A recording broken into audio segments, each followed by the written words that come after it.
Subscribe করুন।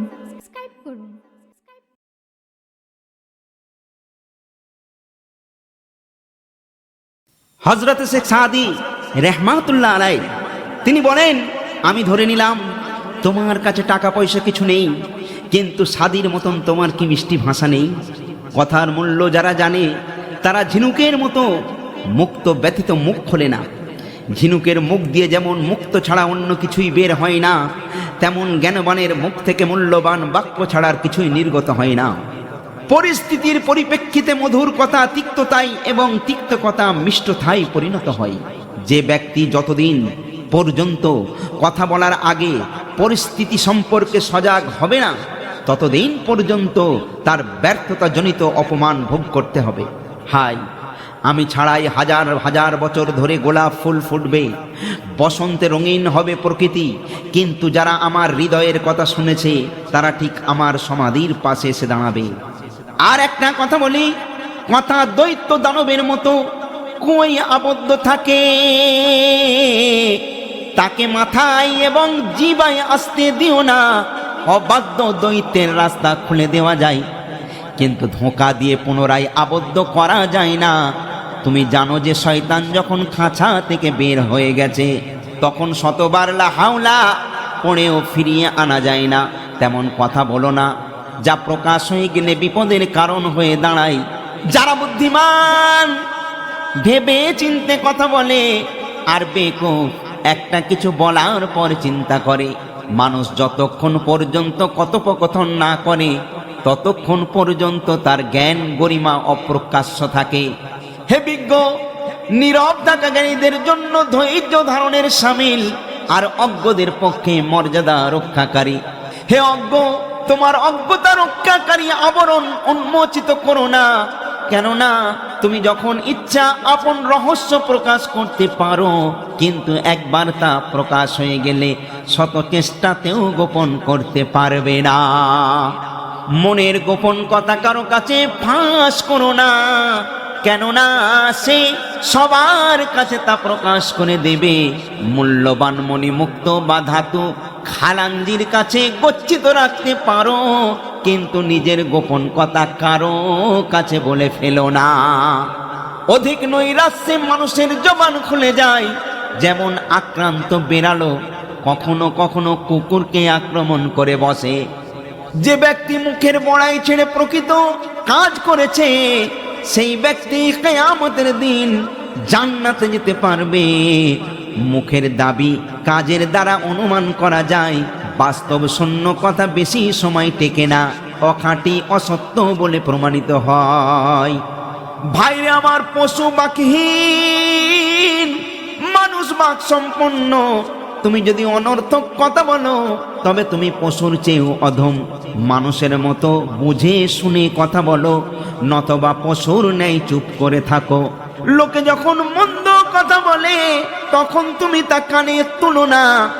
যখন জন্মদিনের পোশাক পরা উলঙ্গ লোককে দেখো তখন চোখ বন্ধ করে রাখো।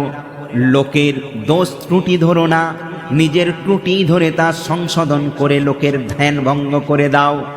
যেভাবে তুমি কর্কশ শব্দ দ্বারা মানুষের কোমল অন্তর ভেঙে দাও, সেভাবে কেউ আঘাত করে পাথর থেকে মাটি খসায় না।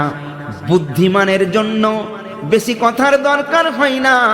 কথা বলার উপযুক্ত জায়গা না হলে বলো না, মাঠ না দেখলে বল ছেড়ো না। যদি তোমার জ্ঞান বুদ্ধি হুঁশ ও চেষ্টা থাকে তাহলে সাদির মতন কথা বলো, না হলে চুপ করে থাকো। অল্প কথাই বেশি ভাব প্রকাশ করার দক্ষতাকেই পাণ্ডিত্য বলা হয়। বাক্যলাপের আড়ালে মানুষের ব্যক্তিত্ব লুকিয়ে থাকে, সুতরাং কথা না বলা পর্যন্ত ব্যক্তির প্রকৃত পরিচয় প্রকাশ পায় না। ভালো কথা বলো, অন্যথায় চুপ থাকো। ভালো কথা যে কেউ বলুক তা গ্রহণ করো, কেননা মুক্তর মূল্য নির্ধারণকালে বিবেচনা করা হয় না যে সমুদ্র থেকে মুক্ত আহরণকারী ভদ্র নাই তোর। সাধারণ মানুষের কথাকে উড়িয়ে দিও না, কথার ওজন পরিমাপ করে দেখো। মধু যারা সংগ্রহ করে তারা তো তুচ্ছ মাছি বই আর কিছুই নয়। আমাদের কান দুটো এবং মুখ একটা যাতে আমরা শুনি বেশি এবং বলি কম। একবার বলার আগে দুবার শুনে নাও। কথাকে ওজন করতে হয়, গুনতে হয় না। কোমল মধুর কথায় হাড় ভাঙে না, কিন্তু অনেক কঠিন হৃদয় গলে যায়। তারা হট করে জবাব দেয়। যাদের জ্ঞান বুদ্ধি কম, কাঠ না থাকলে আগুন নিভে যাবে। কিন্তু রুষ্ট মানুষের সামনে খুশি থাকো, দেখবে প্রচন্ড শক্তিশালী তার প্রভাব। যদি শান্তিতে থাকতে চাও তাহলে শোনো, দেখো আর চুপ করে থাকো। ঠান্ডা পানির চেয়ে মিষ্টি কথা মানুষকে বেশি ঠান্ডা করে। ভিজে জায়গায় জীবের অবস্থিতি, তাই দ্রুত গতি হলে তার পেছলে পড়ার সম্ভাবনাই বেশি। রাগাম্বিত অবস্থায় অনুচিত কথা যার মুখে আসে না, তিনি যথার্থ বুদ্ধিমান। বাক্যলাপ এক শিল্প, তার এক মহান দিক হলো নীরবতা। তুমি কি কি বই পড়েছো তা বলার দরকার নেই, তোমার কথাবার্তা থেকেই তা বুঝতে পারা যাবে। দুর্বল চিত্রের পরিচয় পাওয়া যায় দুটো ব্যাপারে। যখন কথা বলা প্রয়োজন তখন সে নীরব থাকে, আর যখন নীরব থাকা দরকার তখন সে মুখ খোলে, কোমল উক্তি ও কঠিন যুক্তি প্রয়োগ করবে। পশু তোমার কাছ থেকে কথা বলা শিখতে পারবে না, তুমি তো তার কাছে কথা না বলা শিখতে পারো। থালা বাসনের শব্দ শুনে বোঝা যায় সেটা ভাঙা না গোটা।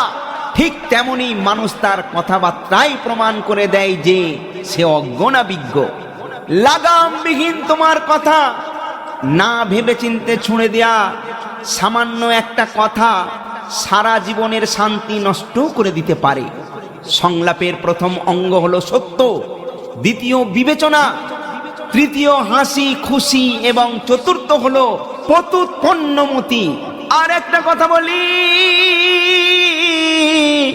অপরকে আয়ত্তে আনতে যারা সক্ষম তারা যেমন কর্মকুশল তেমনি হাসি খুশি। দেখবে তাদের প্রকৃতি সবচেয়ে বেশি কাজ আদায় করে নেয়। প্রকৃতি নিদ্রাবিহীন, কিন্তু তার মুখে কোনো কথাও নেই।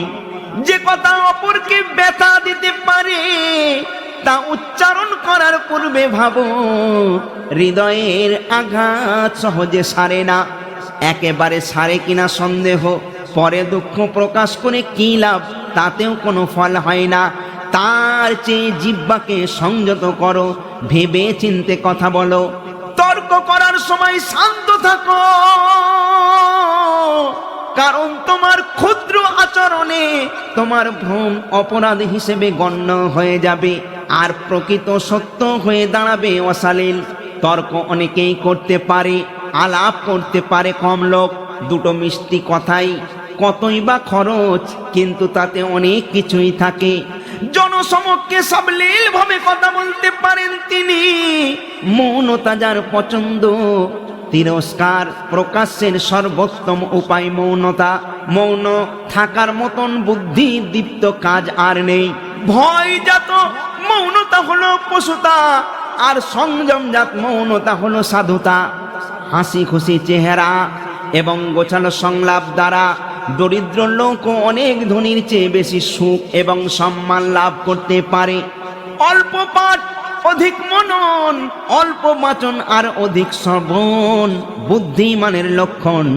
অতুক্তি মিথ্যার সহদররা আর সমান্দ সম্পন্না। উত্তেজনা শান্ত করতে এক বালতি পানির চেয়ে একটা মধুর বাণী অনেক বেশি কার্যকর। কথোপকথনের মূল আদর্শ হলো অপরকে প্রাধান্য দেওয়া এবং বলার চেয়ে কিছু প্রশ্ন তুলে ধরা।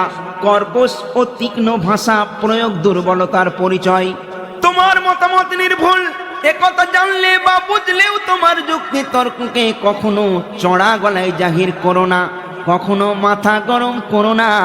গভীর সম্যক উপলব্ধি অনেক সময় এক নিস্তরঙ্গ নীরবতা আনে। নদী যেখানে গভীর সেখানকার স্রোতে কলতান থাকে না।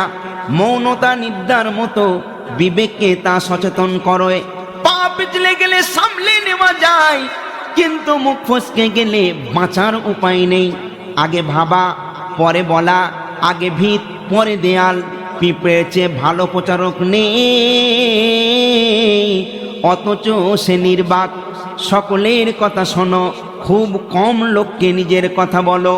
যাকে বলবে তার হৃদয়ে আঘাত লাগার মতো কথা যদি হয় তাহলে না বলাই ভালো, সে বরং অন্যের মুখে তা শুনুক। শব্দ প্রয়োগে স্পষ্টতা হলো প্রধান। স্পষ্টবাদিতায় চূড়ান্ত বিচক্ষণতা।